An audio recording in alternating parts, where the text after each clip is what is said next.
Royal photographer Arthur Edwards has suggested that Prince Harry could one day find his way back into the royal fold, a prediction that has reignited debate about the future of the Sussexes and their relationship with the monarchy. Arthur Edwards, who has spent decades photographing the royal family, is known for his close observation of royal life. His view is not based on official knowledge, but on long experience watching how the institution responds to time, pressure, and family conflict. According to Edwards, the rift between Prince Harry and the royal family may not be permanent. He argues that the monarchy has a long history of absorbing internal disputes and that personal relationships can change as circumstances evolve. This prediction comes at a time when Prince Harry appears increasingly isolated. His relationship with the royal family remains strained, and public attempts at reconciliation have been minimal. Still, Edwards believes that distance, rather than deepening division, could eventually soften positions on both sides. Supporters of this idea point out that Prince Harry remains a king's son, and the Prince of Wales his brother. They argue that family ties, particularly during moments of illness or transition, have a way of reopening doors that once seemed firmly closed. Critics, however, remain skeptical. So, Arthur, what do you think of the Sussexes' recent royal statement? I think it was a bit. Well, I think it was a little bit insolent. I think it was a little bit.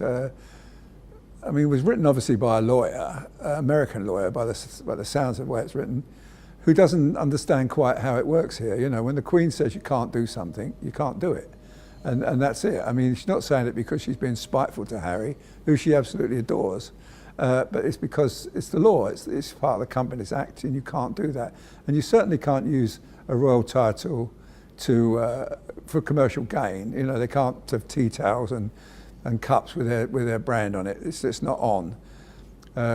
Prince Edward, when he married Sophie, he had a film production company, and Sophie had a PR company, and they both had to pack that up because it was conflicting with their royal duties, and then they joined the royal firm. So there's been, people have tried it, but it doesn't work, and the Queen doesn't want you to do that. Now, some royals, people say, well, the Duke of York's, Prince Andrew's girls, Eugenie and Beatrice, they work in the private sector, but one works in an art gallery, and I think the other one does something similar.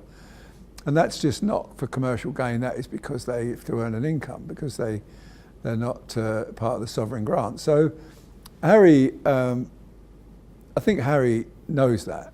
And I think the fact that the Queen let them do everything, let them keep Frogmore Cottage, come and go when they want, and left the door open for them to return to the royal family after a year, I think tells you everything you want to know about the relationship the Queen has with Harry.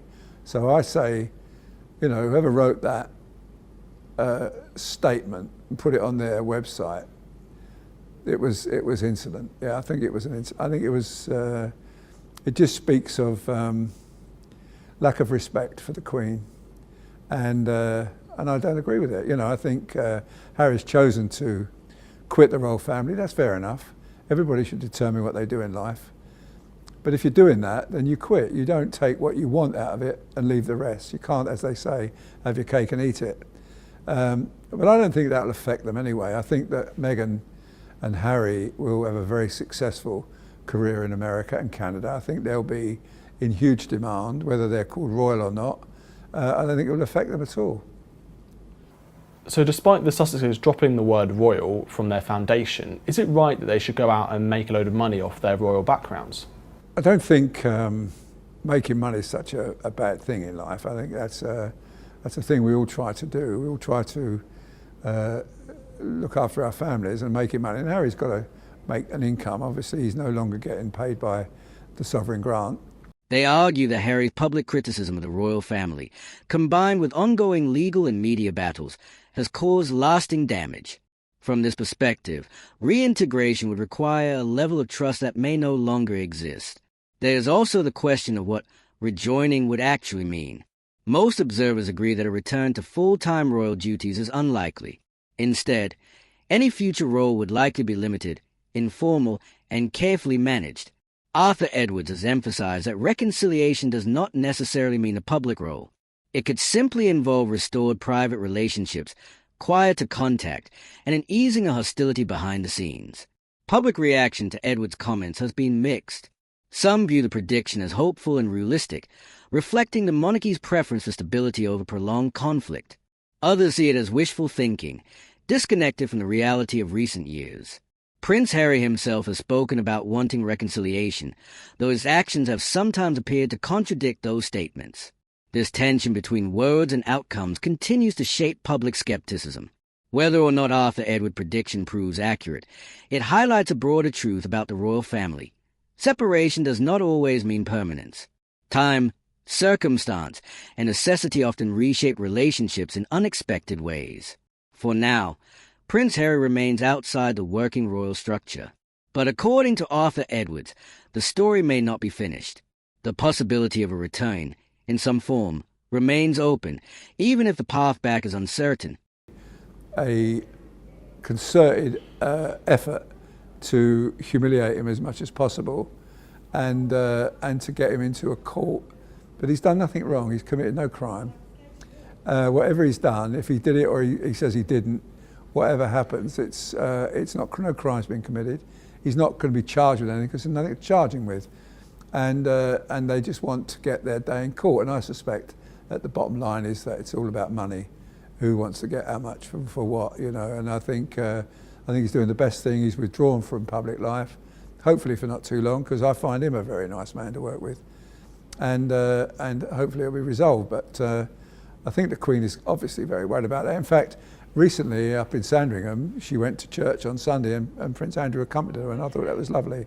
Of course, Meghan and Harry are another problem, but that's a problem that's going to be resolved itself. I don't think they'll stay there forever. I think they'll be coming back more and more. And I think Harry will miss it. I think he will miss the life with the family. I mean, America's great, Canada's great, but it's not as great as here. And he knows that, and I think he'll be back. So I don't think that problem's going to be long term. Oh, Peter Phillips. Well, Peter Phillips, I've been married for over 20 years to that woman, and so, you know, it's a personal thing. I think the Queen understands 3 of her own children were divorced, and 1 in 4 marriages fail in this country, so they're just another statistic. I mean, he's the oldest grandchild, Peter Phillips, obviously. They're very fond of him, and they must be fond of the children as well. And they will probably feel bad about it, but it's not as serious as Andrew, and it's certainly not as worrying as Prince Harry, so I think she'll cope. Look, she's had a lot of crisis in her time. She's had a lot of heartache in her time, and she's a very, very strong woman, and I think she'll cope well. Thank you very much, Arthur Edwards. You're welcome.